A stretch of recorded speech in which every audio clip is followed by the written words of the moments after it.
Romans chapter 9. I tell the truth in the Messiah. I do not lie. My conscience agrees with me in the sacred Spirit.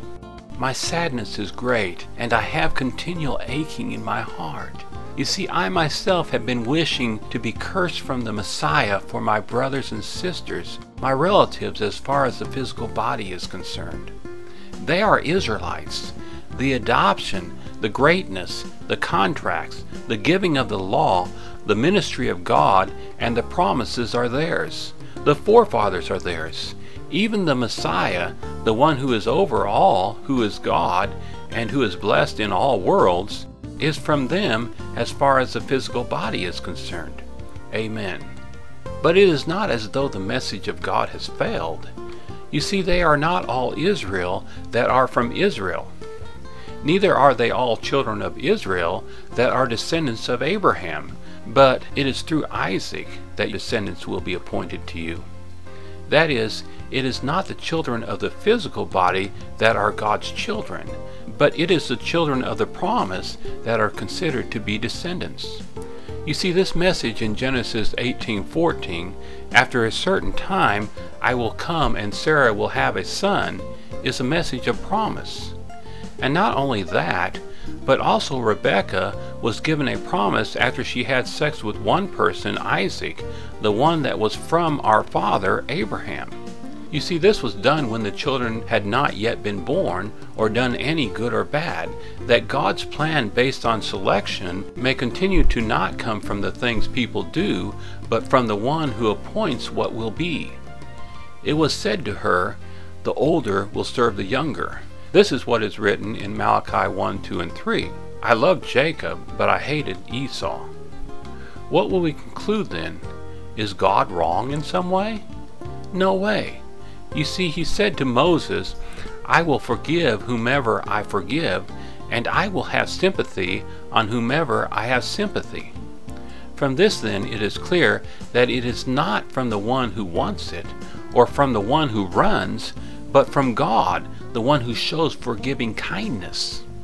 You see, the Old Testament says to Pharaoh in Exodus 9:16, For this very reason I raised you up, that I might display my power in you, and that my name might be talked about in all the earth.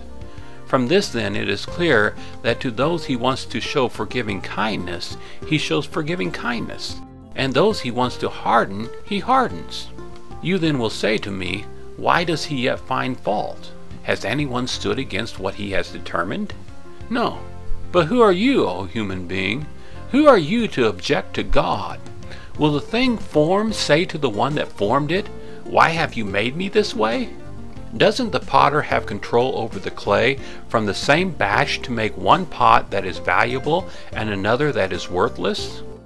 What if God, wanting to display his punishment and to make his ability known, was very tolerant and put up with punishment's pots that were formed to be destroyed?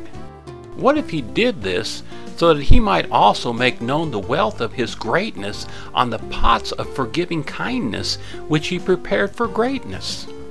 These are people, us, that he also appointed not only from the Jews, but also from the non-Jews.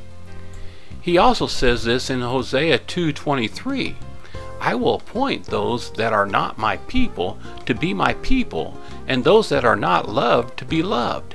And in Hosea 1:10, it will be in the place where it was said to them, You are not my people, there they will be appointed sons of the living God. And Isaiah, in Isaiah 10:22, on behalf of Israel, shouted, Though the number of the sons of Israel be as the sand of the sea, only the lives of a few of them will be saved.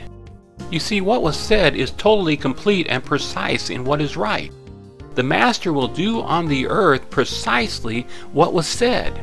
And this is also what Isaiah has prophesied in Isaiah 1:9. If the Master of the armies of heaven had not overlooked our descendants, we would have become as Sodom and been similar to Gomorrah. What will we conclude then? The non-Jews that did not pursue the right way have obtained the right way, even the right way that is from trust. But Israel, pursuing the law of the right way, did not obtain the law of the right way. Why? because they did not pursue it from trust, but from what seemed to be the things that the law says to do. You see, they stumbled on the stone that causes people to stumble. This is also what is written in Isaiah 28:16 and 8:14. Look, I place in Zion a stone of stumbling and a rock of an obstacle. All those who trust in it will not be disappointed.